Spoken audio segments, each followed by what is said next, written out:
क्या नरेंद्र मोदी है, अमित शाह है, कौन मानता? वो भी मैं आपको दिखा दूंगा, वो भी मैं आपको प्रूफ के साथ दिखा दूंगा। है हमारे पास। मैं फाउंडेशन लगा रहा हूं, मैं फाउंडेशन क्रिएट कर रहा हूं, है हमारे पास। मैं स्टेज पे बिना प्रूफ के नहीं चढ़ूंगा, बता रहा हूं। हमारे पास इस प्रेजेंटेशन में जो मैंने आपको अभी दिखाया 100% सबूत है, प्रूफ है कि ज्ञानेश कुमार जी हिंदुस्तान के चीफ इलेक्शन कमिश्नर वोट चोरों की रक्षा कर रहे हैं। और ये मैं आपको अभी दिखाने जा रहा हूं। ज्ञानेश कुमार जी, आप अपना काम कीजिए, आपने उठ लिया है, आप हिंदुस्तान के चीफ इलेक्शन कमिश्नर हैं। आपसे कर्नाटक की सीआईडी सबूत मांग रही है। आप कर्नाटक की सीआईडी को यह सबूत 1 सप्ताह के अंदर दे दीजिए, नहीं तो पूरा हिंदुस्तान के सारे युवा इस बात को एक्सेप्ट करेंगे कि आप हिंदुस्तान के कॉन्स्टिट्यूशन, हिंदुस्तान के संविधान की हत्या में शामिल हो, हिंदुस्तान के संविधान की रक्षा नहीं कर रहे हो और वोट चोरों की आप मदद कर रहे हो। नमस्कार, मैं रवीश कुमार। तो ज्ञानेश कुमार के पास 1 सप्ताह का समय है और इतना ही समय देश के पास भी यह देखने का है कि आज राहुल गांधी ने जो भी आरोप लगाए हैं सबूतों के साथ उसका क्या जवाब आता है। और चुनाव आयोग ने कर्नाटका सीआईडी को 18 बार पत्र लिखने के बाद भी, मुख्य निर्वाचक अधिकारी के पत्र लिखने के बाद भी उन जानकारियों को क्यों नहीं दिया गया, जिससे पता चल जाता कि वह अड्डा कहां है जहां से अलग अलग फोन नंबरों से वोटर के नाम कटवाने के फॉर्म भरे जाते हैं। राहुल गांधी ने आज 2 विधानसभाओं में वोट चोरी के सबूत पेश किए। मुख्य चुनाव आयुक्त ज्ञानेश कुमार के खिलाफ मोर्चा खोल दिया। आपको याद होगा, ज्ञानेश कुमार ने राहुल गांधी से कहा था 1 सप्ताह में देश से माफी मांगनी होगी। आज राहुल गांधी ने भी उन्हें 1 सप्ताह का समय दिया है। चुनाव आयोग की तरफ से भी जवाब आया है, प्रेस कॉन्फ्रेंस के तुरंत बाद आया।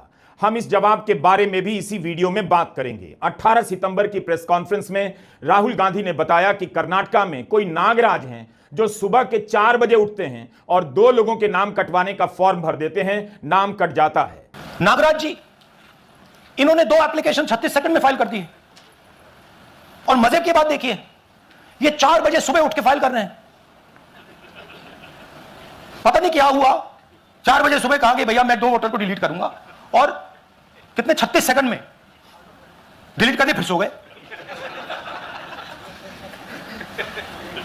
हमारी माइंड में पहले सवाल था कि क्या इलेक्शन कमीशन भी सो रहा है, मगर नहीं, सोया कोई नहीं है, जगे हुए हैं, सिस्टमैटिकली मदद हो रही है।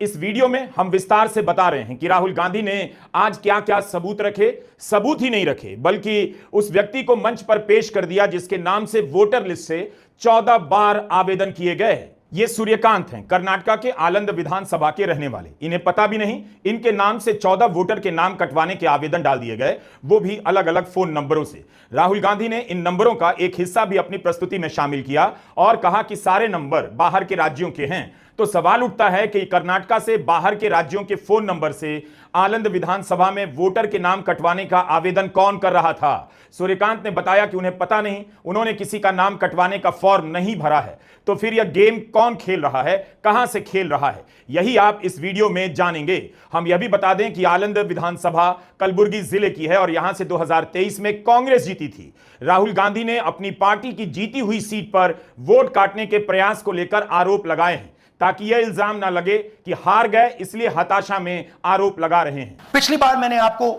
एडिशंस के बारे में बताया था, यह हम आपको डिलीशंस के बारे में दिखा रहे हैं और सबूत के साथ हम आपको दिखाएंगे कि ये जो डिलीशंस हुए हैं ये सेंट्रलाइज तरीके से कॉल सेंटर के प्रयोग करके, सॉफ्टवेयर के प्रयोग करके किए गए हैं।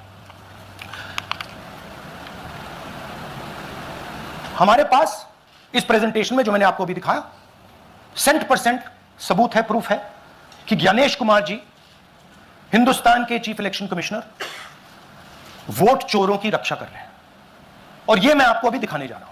तो वह गिरोह कहां से काम कर रहा है, उसके अड्डे का पता क्या है, यह सब जाना जा सकता है अगर चुनाव आयोग कर्नाटका की सीआईडी को सारी जानकारी दे देता। वो जानकारियां क्या हैं? जिस सॉफ्टवेयर और कंप्यूटर से 6000 से अधिक वोटर के नाम कटवाने के आवेदन भरे गए, उनका आईपी एड्रेस मांगा गया, पोर्ट और ओटीपी मैसेज का ट्रेल मांगा गया। राहुल ने मांग की है कि सीआईडी को सारी जानकारी दी जाए कि किस राज्य से कौन यह कॉल सेंटर संचालित कर रहा है, इस नेटवर्क के पीछे कौन है, उस तक इन्हीं जानकारियों के सहारे पहुंचा जा सकता है। आप बताइए, अगर वोट चोरी की बात इससे क्लियर हो जाती है तो चुनाव आयोग 18 बार पत्र लिखने के बाद भी कर्नाटका की सीआईडी की मदद क्यों नहीं कर रहा? वह किसे बचाना चाहता है? कर्नाटक सीआईडी ने हिंदुस्तान के इलेक्शन कमीशन को 18 चिट्ठियां लिखी हैं। हमें आप ये इंफॉर्मेशन दीजिए, बिल्कुल क्लियर है। डेस्टिनेशन आईपी दीजिए, डिवाइस डेस्टिनेशन पोर्ट दीजिए, ओटीपी ट्रेल दीजिए, फोन नंबर्स दीजिए, फोन नंबर्स के मालिकों के नाम दीजिए। क्लियरली पूछा है, नो आंसर। 18 चिट्ठी CID Karnataka, no answer from chief election commissioner, no answer from election commissioner. Rahul Gandhi ने आरोप लगाया कि एक ही जगह से सेंट्रलाइज तरीके से यह सब काम हो रहा है। कर्नाटक से लेकर महाराष्ट्र, यूपी से लेकर हरियाणा में विपक्ष के बूथ से वोटरों के नाम कटवाने और कहीं पर नाम जुड़वाने का खेल हो रहा है। राहुल गांधी उस अड्डे तक, गिरोह तक पहुंचना चाहते हैं। इससे पहले कि ये सारे सबूत नष्ट कर दिए जाएं, क्या पता कर भी दिए गए हों, चुनाव आयोग को भारत की जनता के सामने सब कुछ साफ साफ बताना चाहिए। आज की प्रेस कॉन्फ्रेंस में हाइड्रोजन बम तो नहीं फोड़ा गया, मगर यह भी किसी बड़े धमाके से कम नहीं है। राहुल गांधी ने कहा कि हाइड्रोजन बम के धमाके के असर वाली प्रेस कॉन्फ्रेंस का अभी इंतजार कीजिए। उन्होंने महाराष्ट्र और कर्नाटक की 2 विधानसभाओं में 6000 से अधिक वोटरों के नाम कटवाने या जुड़वाने का खेल बताया, वह कम गंभीर नहीं है। इसका जवाब तथ्यों और तार्किकता से दिया जाना चाहिए। राहुल गांधी ने राजनीतिक दल के नेता के रूप में प्रेस कॉन्फ्रेंस का तरीका बदल दिया और चुनाव आयोग और मतदाता सूची को देखने और उसकी चोरियों को पकड़ने का नजरिया भी बदल दिया। राहुल गांधी ने जब अपनी प्रेस कॉन्फ्रेंस खत्म की तब उनके YouTube चैनल पर करीब 65,000 लोग लाइव देख रहे थे। यह बड़ी संख्या है। प्रेस कॉन्फ्रेंस शुरू हुई तब 29,000 लोग देखने लगे, लेकिन जल्दी ही यह संख्या 45,000 से 50,000 और फिर 65,000 पर पहुंच गई। यह संख्या बताती है कि क्यों यूट्यूबर पर हमले हो रहे हैं, क्यों कानूनी प्रक्रियाओं का सहारा लेकर हम यूट्यूबर के वीडियो हटवाए जा रहे हैं। मकसद साफ है, गोदी मीडिया भारत के लोकतंत्र का हत्यारा है। वह इन सूचनाओं को आप तक पहुंचने नहीं देता है, न खुद जाकर पड़ताल करता है। आपने देखा भी था, अजीत अंजुम ने बिहार में एसआईआर की धांधली पकड़ी तो उन पर ही केस मुकदमे लाद दिए गए, उनके हाथ पांव बांध देने की कोशिश की गई, इसीलिए कि सच्चाई जनता तक ना पहुंचे। लेकिन इसके बाद भी सच्चाई ने अपना रास्ता बना लिया।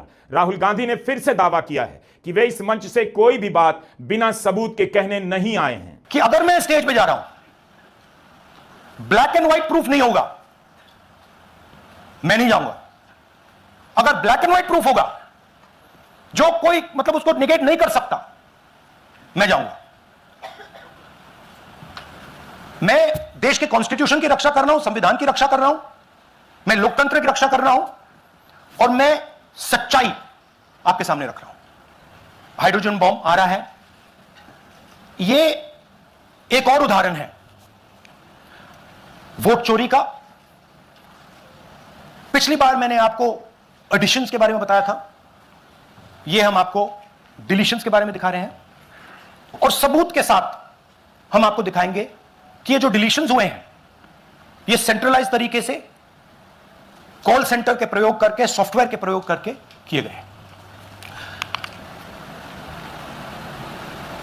हमारे पास इस प्रेजेंटेशन में जो मैंने आपको अभी दिखाया 100% सबूत है, प्रूफ है कि ज्ञानेश कुमार जी हिंदुस्तान के चीफ इलेक्शन कमिश्नर वोट चोरों की रक्षा कर रहे हैं और यह मैं आपको अभी दिखाने जा रहा हूं। हर इलेक्शन में हमें रिपोर्ट आती थी कि वोटर्स डिलीट हो रहे हैं, कांग्रेस वोटर्स डिलीट हो रहे हैं, ऑपोजिशन के वोटर्स डिलीट हो रहे हैं, दलित वोटर्स डिलीट हो रहे हैं, आदिवासी हो रहे हैं, माइनॉरिटी वोटर्स डिलीट हो रहे हैं, ओबीसी वोटर्स डिलीट हो रहे हैं। मगर जब डिलीट होते हैं ऑपोजिशन के ही होते हैं। राहुल गांधी ने कई बार इस पर जोर दिया कि उन्होंने उतना ही कहा जितने का सबूत है और जिसे वे समझते हैं कि देश की जनता को बता देना चाहिए। अगर वोट चोरी हो रही है तो यह सबका सवाल होना चाहिए। अकेले राहुल गांधी लोकतंत्र की रक्षा नहीं कर सकते। इन बातों को बार बार दोहराते हुए राहुल गांधी ने उस नाम से एक फाइल खोल दी जिस नाम से इन दिनों प्रोपेगेंडा फिल्में बनती हैं, कभी कश्मीर फाइल तो कभी बंगाल फाइल। राहुल गांधी की प्रेस कॉन्फ्रेंस का नाम था दी आलंद फाइल। ध्यान से सुनिए जो राहुल गांधी बता रहे हैं कि किस तरह कर्नाटक के आलंद विधानसभा में 6000 से अधिक वोटर के नाम कटवाने का खेल खेला गया। कर्नाटक में आलंद कंस्टिट्यूएंसी है,